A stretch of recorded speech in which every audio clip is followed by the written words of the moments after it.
Man, when I hear the name Hugh Grant over the last few months or so, he plays some wild characters. Like he did a movie. We didn't even do we didn't even do anything with that movie, and that movie was gangster. Which one? That one where the girls came to his house. And Oh, snap. Yeah. that's him. Yeah. Stay tuned for a future episode. Yeah, and from that point on, when they said his name, that's all I can think about of him in that character. Like he plays a good person in front of people, and then he's a bad guy, and he did that in this movie that we're about to talk about. And I think it's about time for me to be quiet and let King Germ do his thing. What's going on, everybody? This your boy King Germ, one half of Pod and Saved Our Marriage. Each and every Friday, Queen Germ and myself drop an episode to show the people how Pod and Saved Our Marriage. Now, we're not like most married couples. Most of the time we disagree, but that's the beauty of the show. So, when you get through listening to Sparrows Under review, come give us a listen. Each and every Friday on any DSP, go look for Pod and Saved Our Marriage. Whoa. Stacey and I embarked on this journey with Paddington, the first movie, and that movie was really amazing. It worked out. This movie being made, it's a European film. I say European, European film. Paddington 2, 2017 live action animated comedy. You know, you can slow down a little bit in your speaking. We have all the time to record this episode. Okay. So Paddington Bear has been living his best life. Or don't. It's okay. And So if you remember, if you haven't listened to the first episode where we talked about Paddington 1, make sure you hit that pause button, go listen to it, and then come back for this one. so quick thing I want to throw in here. The creator of Paddington Bear passed away when this movie came out. Mr. Michael Bond. So definitely go check out these books if you get a chance. And if you have young ones, or if you just want to read something inciting, read the Paddington Bear books. Ooh, yeah. So I have yet to read any of the books. That's I know. Don't look at me like that. Whatever. I don't know. I guess this is one set of books that never made it into my library for whatever reason. It's acceptable from where you're from. I can give you that. Well, it happens because like it's either Paddington Bear or Berenstein Bear, I think, or something. I don't know. But I mean, when were the books written? Like, are they? They're like from the 60s and stuff. Okay. Like, so it's something that could have been, it should have been out at some point. We can go into detail on that when we do the next episode for Paddington Bear 3. Now, let me do this real quick. Once again, a trilogy. Mm-hmm. Not knowing it's going to be a trilogy. Right. I mean, we knew it was a trilogy because I wanted to see the third one first, which I will go back in, and we all know what Stacey's opinion is on seeing the movie when she hasn't seen all of the movies. And anyway, Paddington 2. I said that I would never state which Paddington Bear movie is the best. Paddington 2 picks up some pieces and makes some things make sense. Yeah. And once again, with that Hugh Grant character. But does it really pick up any pieces? Like, maybe I'm getting them mixed up, but I don't know that the second one really picked up any pieces or history or stuff like that. More so like history of not Paddington, but someone else. Or am I remembering the movies wrong? It talks about Aunt Lucy and different things like that. And Right. I mean, that's the whole premise of the movie. It's Aunt Lucy's birthday and Paddington wants to give her a gift. So they go to an antique store, I believe. Yes. And he finds the perfect gift for her because she's always wanted to go to London and has never been able to go to London. So he found the pop-up book about London. So he wanted to gift that to her. Right, but then I'm saying like Right. it ties up some questions about the aunt and different things like why she never came to see him because she just was out there, and then eventually she comes to see him. Well, I mean, spoiler, that's the end of the movie. Oh, snap. Well, and there's a great ensemble in here. Paddington finally catches some felonies. He does. And see something fun, like when you say that, like that's what makes this Paddington fun. Like if I said that about something else, everybody's gonna give me negative connotations. Like, oh no, Paddington went to jail in this movie. They didn't play games with him. Right. And the thing that I love is Knuckles. The prison chef. Yes, yes. Excuse me for a second. Okay. I love how basically everybody is afraid of the chef.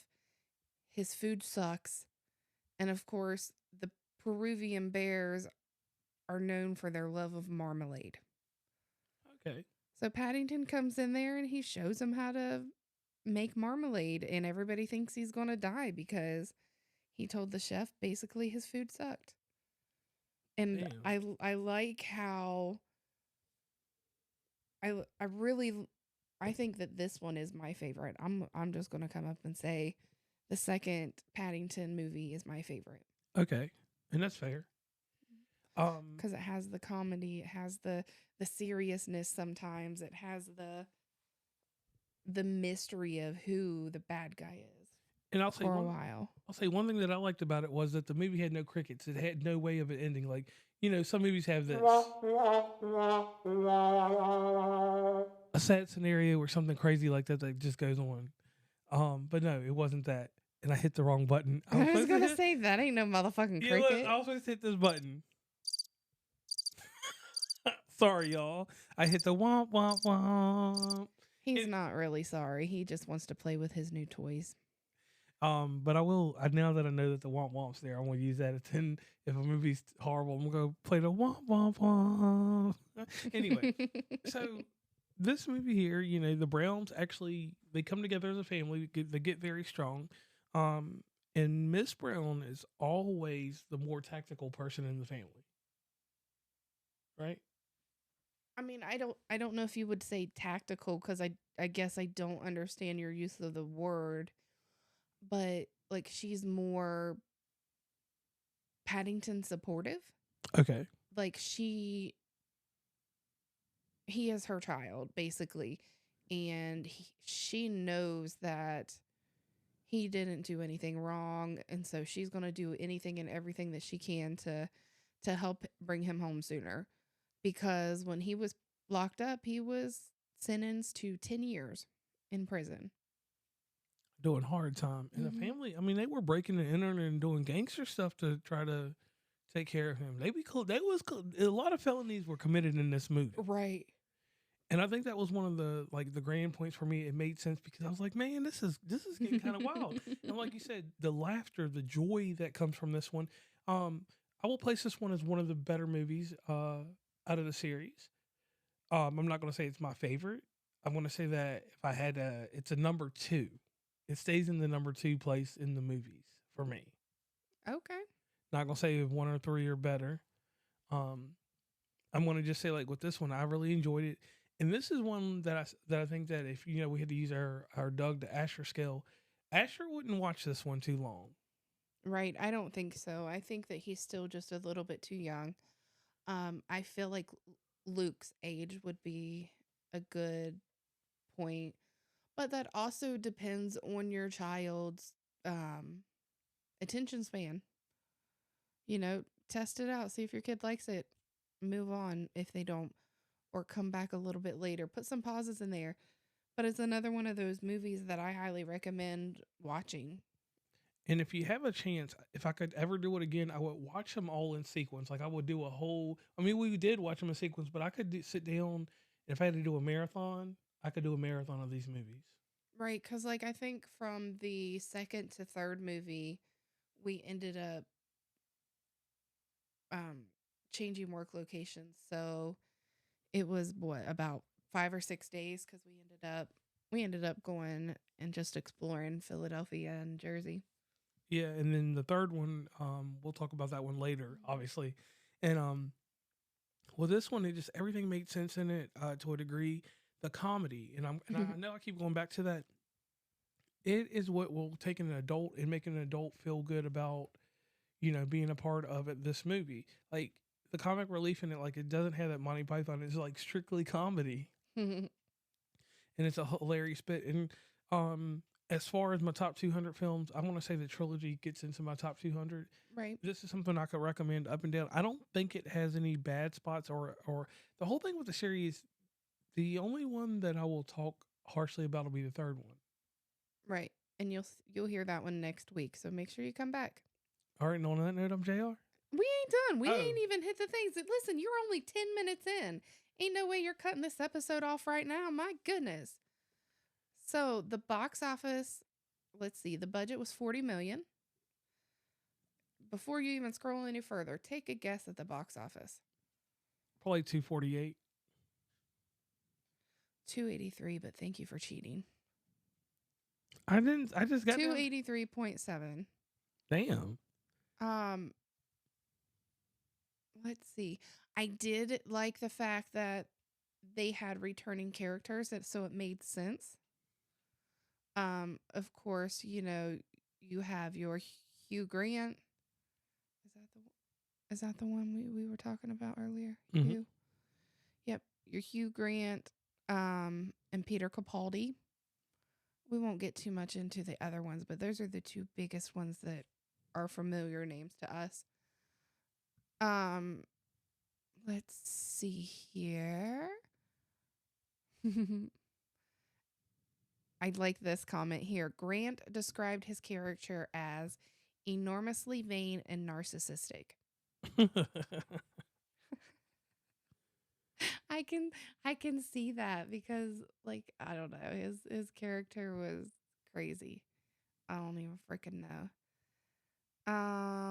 It was released in London in November of 2017 and the US January of 18. Damn, they be putting the US on hold. Right. They got to make the money first and then boom. I know. Let's see. Oh, dang. The first weekend in the UK, the film grossed 10.9 million. More than the first film, becoming the highest grossing film opening weekend in the UK to date. Whoa. Yep. So Paddington is a national treasure in England. Yep. Oh, dang. It's got a 99% rating based on reviews, 8.7 out of 10. Okay. Did you look at any of the awards with it?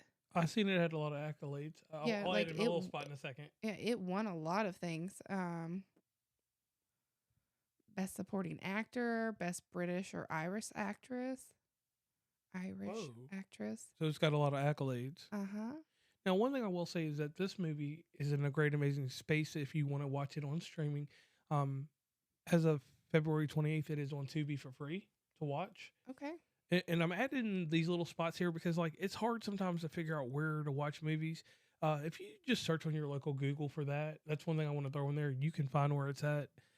Because sometimes people get caught up and they're like, man, when you search on Google, it don't, sometimes like the Google TV app, that shit don't be helping you at all. Mm-hmm. Like, I'm going to be dead ass because we looked for it. Remember on Paddington, I looked on the Google search and it didn't show nothing. Right. Good thing we watched it on the amazing Tubi. So this isn't something crazy as well.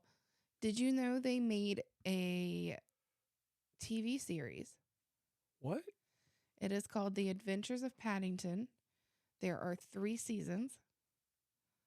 I don't know what the segments are, but episodes, they have 41, 50, and 34 episodes. There was a long time between seasons. So I can see why someone might miss that. Okay. But it does look like it was an animated series. So it looks like something that you could easily pick up on maybe something like Paramount probably because it seems like it's a Paramount type directed thing. Let me take a look into that. Yes, you can actually watch it on. Let's see if it takes me there. Man, shout out to Apple. Shout out to freaking Apple from the Google search, you can integrate and go straight to it.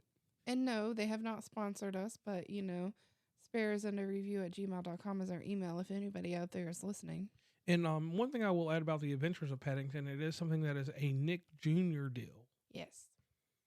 So on the low, I'm going to watch it. It's got some 21-minute episodes, and I'm going to see what it's about. We might just have to watch this on the low, because look, it's got 7 episodes, 21 minutes. Right. That could be the difference. Well, we can watch it elsewhere. Because Paramount Plus, I ain't going to even be nice to y'all. Right. Paramount Plus sucks, in my opinion. And I hate the fact that certain shows are only available over there. Right. Because that shit don't... It'd be acting like it wants to stream and then it don't stream. But that's a whole nother subject. Takes 20 minutes to get a movie started. Right. Let me see how many seasons of this thing since you got me on I it. told you there's 3. Oh, there's only 2 available on Paramount. Okay. So that means the 3rd season must be current. I can't remember now. I think it said something. I don't even remember. 23 or 24. Okay. Because it was 19, 21, and something else. But it looks like it takes a lot to make these shows. So, yeah, I'll definitely give it a swing. Well, anyway, so we come to that point of the show that now you can do your exit. So, I'm JR. And I'm Stacey.